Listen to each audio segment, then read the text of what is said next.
Hello and welcome. We're going to do an Alien tutorial, Alien Commander tutorial. Basically, when you start, you probably want to check whether anybody else wants to command first, and then you basically head into Hive. You'll be presented then with this sort of screen. Important things: you got your map there. Hold C to bring up the map that actually has the names of locations, which you can click on to jump around the place. Up the top here, that's your team res, number of extractors. This we'll get to later on. Down the bottom right here, you've got a bunch of tabs that will appear. This first one, basic structures. This one is assist. It's what creates the infestation. Now, any building that you build, you need to build it on infestation. So you want to place them to expand. Basically, as you can see with these circles, you have to place the cysts in areas that are within a distance of an existing cyst. So it creates a cyst chain, and you can place them pretty quickly to build your chain along the place. Now over here, this is a resource node, and on it you want to build a harvester. That allows your team to have extra resources, and that means that they can actually get stuff. So you can only build that once the infestation is there. This next one, a whip. You probably won't really want to be building them too often, at least to start off with. They're by themselves not great at actually taking down marines, so generally don't really bother. Until later on in the game when you have loads of spare resources free. Next one is Hive. Now on the map, if you see these points here, these are base locations. Now at one of them will be the Marines, so ideally you want to talk to your teammates and get them to find out where they are, and as aliens, depending on what you're wanting to do, often you'll want to expand away from the Marines, at least to start off with. So if you expand all the way through here, for instance, to Data Core, you could then build a hive at Data Core, at this location here. That allows access to additional skills and things like that. It's something that you'll need to do. As an alien, if you don't have at least 2 hives, you'll lose, guaranteed. So what we'll do is we'll just quickly expand across there.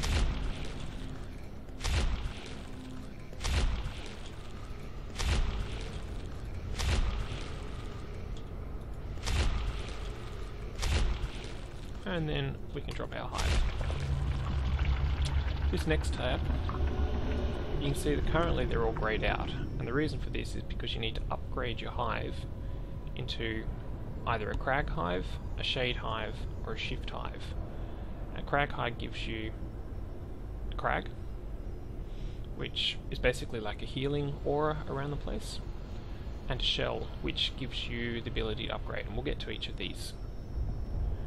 The shade hive gives you shade, which cloaks things, structures and units nearby if they're not attacking, and a veil, which again gives unit upgrades, and we'll get to that.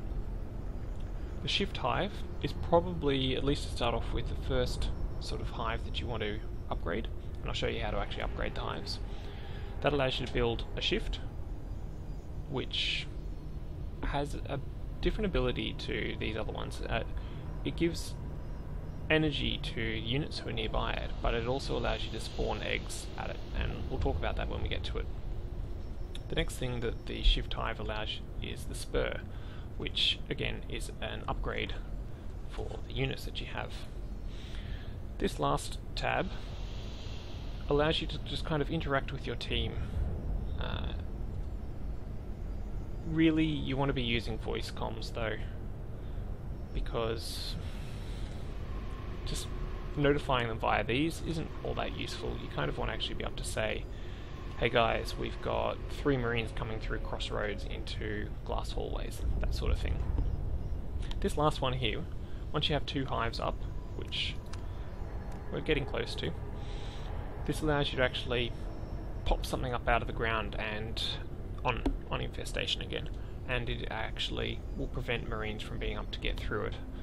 It costs resources, as you can see the 3 up in the right hand side of the description. That costs 3 of these res here. Now, I was talking before about these different types of hives, and the way that you get them is you actually click on your hive and you can see that you've got these 3 options here.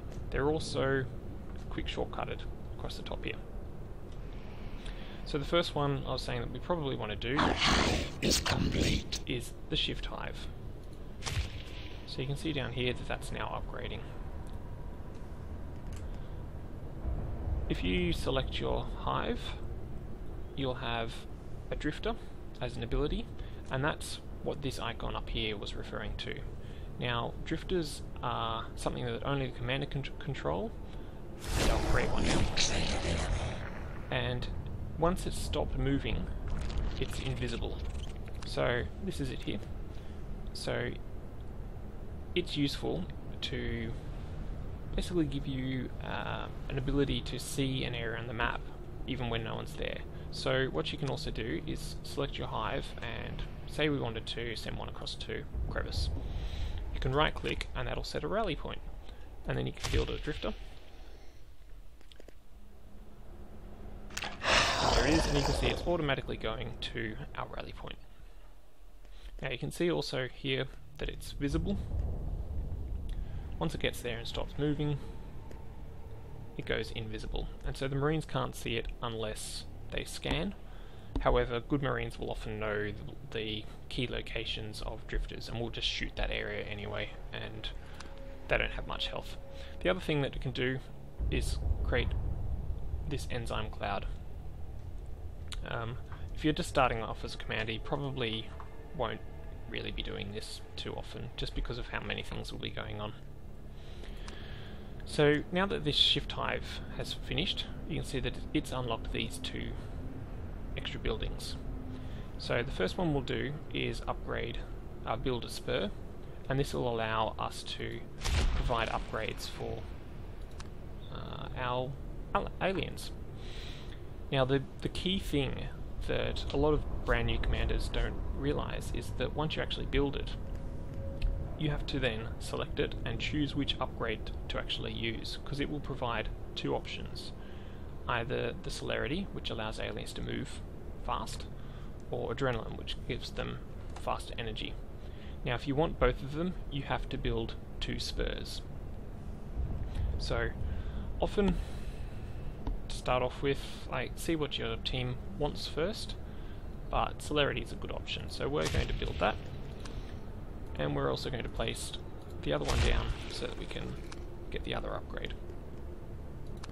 Once this finishes, the aliens themselves will have that new ability. I'll just log out of the command to show that. So if you bring up the thing, this then allows you to research that. So that's how you actually get that. Now we've got our shortcuts again to show what we have available from this building, so clicking on that does a quick research for it. The other thing that there is this lifeform evolutions. Now these are key. If you don't get any of these ones, we're going to end up losing. Now you can see this stomp for the Unas requires 3 hives, and I'm pretty sure these other ones will require 2 hives, and thankfully we built our second hive earlier. So you want to upgrade them when you have the resources, again remembering that resources, you need to actually go and expand and get resource nodes. Now I've only got 2, this one here and this one here. You're going to want to expand and get as many as you can and try and hold them, because without them you're going to have a hard time. Now if we go and change this into another type of hive, we'll choose Crag Hive, and this will give us more of these buildings. We'll make these ones available. While that's happening, I'll build this shift and I'll explain what it does. So I was saying before, the shift provides energy to units around it, and it does that through this energize thing. It's an automatic thing. The other ability that I was mentioning that it has is the ability to hatch eggs nearby. Now, as you can see, that costs 1 resource to do it, and you can do it quite quickly. Now, the interesting thing about this is you can use it to create a forward command post. So, for instance, say we wanted to set up a forward post down here in Pipe Junction. Now, you could expand all of your infestation across here, build a shift here, and then hatch a bunch of eggs. And now the interesting thing with these eggs is that whenever an alien respawns, if there's one of these eggs created by a shift, that is where the alien will respawn. Otherwise, it seems to be random as to which egg it will respawn in. So you can use a shift to actually force aliens to spawn in that location. Now, it's quite good to have at least one of these shifts at each of your hives, and what you can do then is, if you notice that a bunch of marines are coming in to attack, say, Data Core, if you've seen that they're coming in here and you're like, oh no, we need people to defend, but all of your teams are all around the other place, you can create a bunch of eggs here at Data Core, and then anyone who respawns will respawn within Data Core, rather than them respawning in Atrium and then having to run all the way across to try and defend Data Core. Now, this hive, our crag hive, has finished, so we can now build these 2 extra things. Now, I was saying the crag is basically, it's an area of effect heal. Often you'll want to build them, and very rarely you'll want to build only one, because one by itself doesn't actually heal things very fast at all. So you probably want to, say in your forward base, if we were setting one up down here, you would probably want to build 2, maybe even 3 of them, all in close proximity to each other. And they then would, your teammates would then be able to actually run and get healed very quickly near these. The other unit building that the crag hive allows you to build is a shell.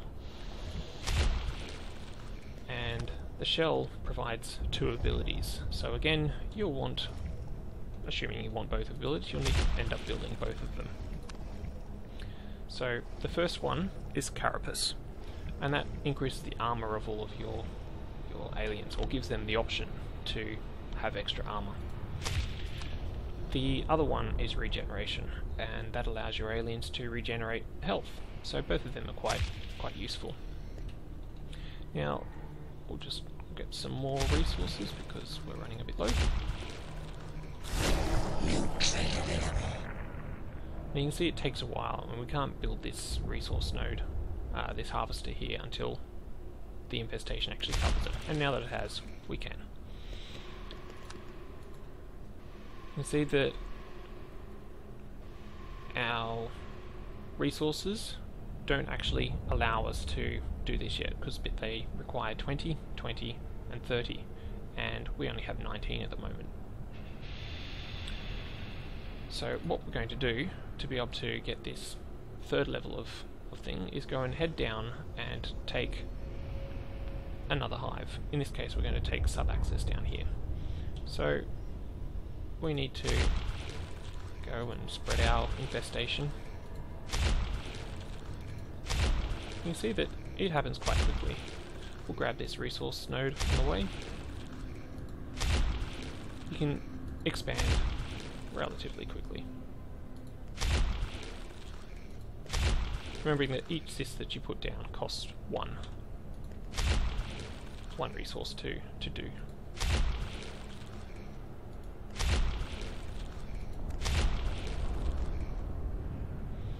Now, I want to build this hive here, but the hive costs 40 to do.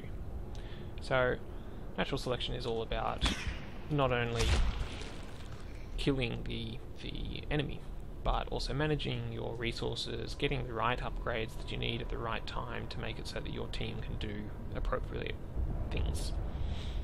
So we're just going to have to wait while we get enough resources to build our last hive. In the meantime, you can see that this bone wall is now available, now that we have two hives. Now, if you try to place it somewhere that's not infestation, you'll see that it says place on infestation. If you do place it on an infestation, it creates this, a bone wall. Now, any marine that was inside that area at the time when you placed it would be stuck there. Doesn't really do any damage to them, but it can prevent, say you have a bunch of marines walking in here, you might let the first 1 or 2 in. Our hive's ready, so we'll place that. 1 or 2 in, create the bone wall, and that would then block the others from supporting them, and that way you could just deal with the first couple and then deal with the rest. And you can see that it doesn't last a huge amount of time, but it's a reasonable bit. And when you're a marine, if you have a bone wall pop up right in front of you, it can be quite frightening almost, because you've suddenly got this big spiky wall appearing straight in front of you, and you're not really sure how it got there. Well, you do know how it got there, because you know that the alien commander is there, focused, watching, knowing what's going on in that area right beside you. We're just going to wait for this hive to finish building, and then we can look at these last tier of, well, it's not really the next tier, because you can get, if you wanted to, you could go the shade hive straight away. There's just 3 different paths, and to get all 3 you need 3 hives. Now on this map here we have 1, 2, 3, 4, 5 total areas that bases can be built at, and you have to remember as well that marines are going to be trying to build in those areas as well. So if you've got 3 hives up, you're probably doing alright. If you've got 4 hives, you're probably winning, but not necessarily. Just wait for this to finish building.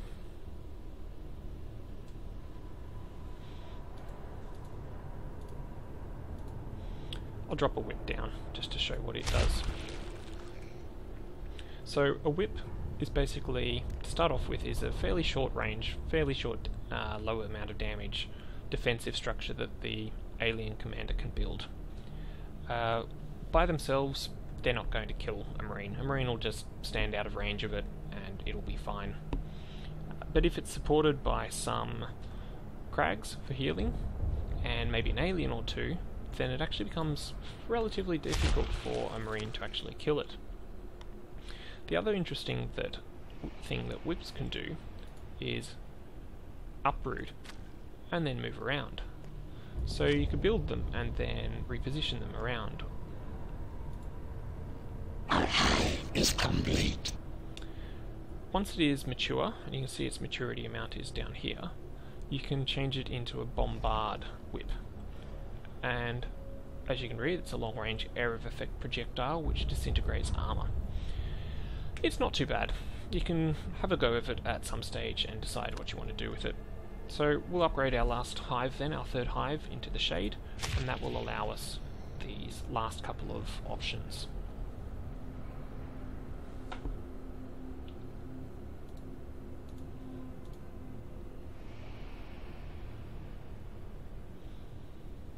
One thing you can do as well, if you're, say, wanting to help something mature quickly, is on the 3rd tab here, there is the nutrient mist. It's probably relatively rare that you want to do this, unless somebody is, say, evolving into an Unos and you want it really quickly, because if someone is evolving, you can drop nutrient mist on their egg, and that will help them evolve faster. Otherwise, the Gorge healing spray, which by default is just right-click, that actually just happens as well. That will make things evolve and mature faster.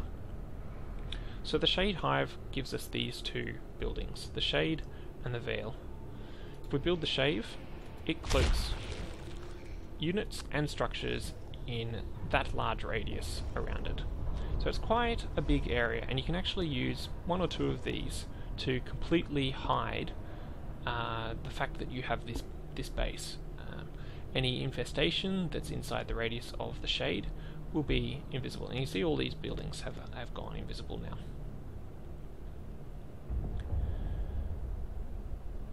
The other other building that the Shade Hive allows us to build is the Veil. And again, same as with these other structures, they give you 2 options two evolution options for your units, and if you want both of them, you have to build both. And once you have created it, you have to actually choose which one you want to build. So silence allows aliens to move and bite, attack silently. And this is a very useful upgrade because often it's the fact that Marines can hear skulks running around that notifies them that they're actually nearby. I accidentally clicked straight on the shortcut. The other one is camouflage, which allows aliens, to, if they're not moving, to just cloak no matter where they are, so they don't have to actually be within the radius of the field.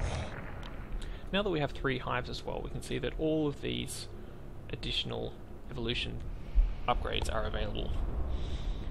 Depending on what your team are doing, you'll probably prioritize some over others. You may decide with your team that you want a whole lot of skulks running in, self-destructing, and doing area of effect damage, so you might get that. Almost always you'll end up getting the bile bomb because it's so useful as for gorges to run around and take out buildings. 1 or 2 gorges with bile bombs will chew through pretty much everything very quickly. The spores allow lurks to fly through an area and leave clouds behind, and that basically does damage to Marines, ignoring their armor. It's a very slow amount of damage, and if the Marine commander is paying attention, the Marines won't ever die. However, it is quite useful because not only does it deal damage, it also is hard for the Marines to actually see through, so that can be quite useful too. Blink, or enables Vortex, and that allows Fades to basically do a continuous teleport around while they have enough energy to do that. And so if you have 1 or 2 or a few teammates who are doing a lot of Fade, like using their Fades, then you'll probably be getting this pretty quickly. At some point in the game, most likely you'll end up with Unos. If you don't end up with Unos, it's either a very short game and you're doing well, or it's a long game and you're going to lose. If it's a long game, you need Unos. Now, this stomp allows the Unos to right-click and do an area of effect ability, which knocks down Marines. That knocks them to the ground, they can't shoot, they can't move, and is very, very useful.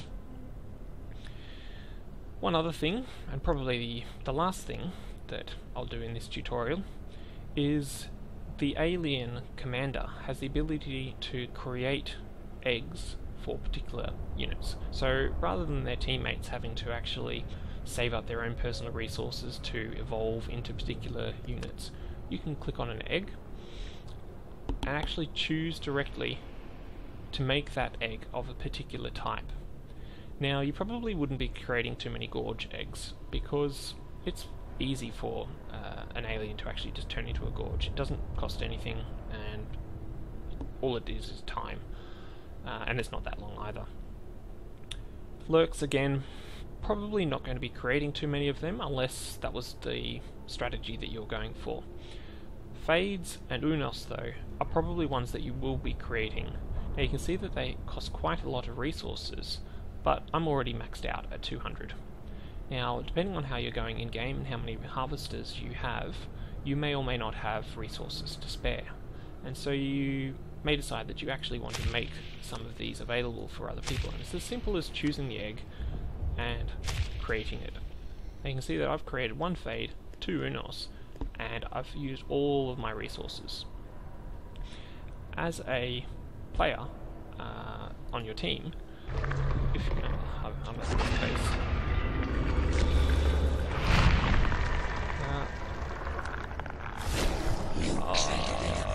That's a shame. But these eggs now are available for somebody on your team to just jump straight into, and they don't have to wait for their evolution to actually go through, and they don't have to make sure that they have enough resources.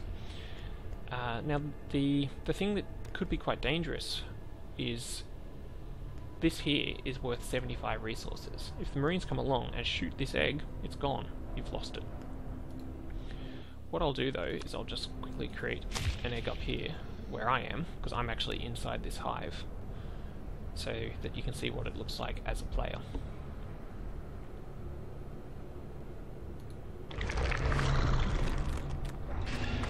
And you can see on the screen there in the center that it has the icon of the Fade floating above that egg, and that allows you to actually tell, oh, okay, that's a Fade egg, and it has a percentage. Now you can see that now that it says evolve, and it still has a little icon popping up and down on top of it. And if I choose it, I go straight very quickly, and I'm a Fade. And that's about it. As to the actual strategies involved, that's kind of up to you. You'll have to play probably several games to be able to work out how you want to play and what sort of strategy you want to use. Some of the key things that you should do though is tell your team that you are new. Let them know right at the very beginning that you either haven't played Commander before or have only played a couple of times. Say that you're open to suggestions and that sort of stuff. And generally you'll find that people are quite helpful and nice. If you find that they're giving you a lot of hard time, then, well, either deal with it and stick with it and get better, or try another server. Just keep going. There's no reason not to keep trying. So yeah, I hope this has helped some of you, and good luck.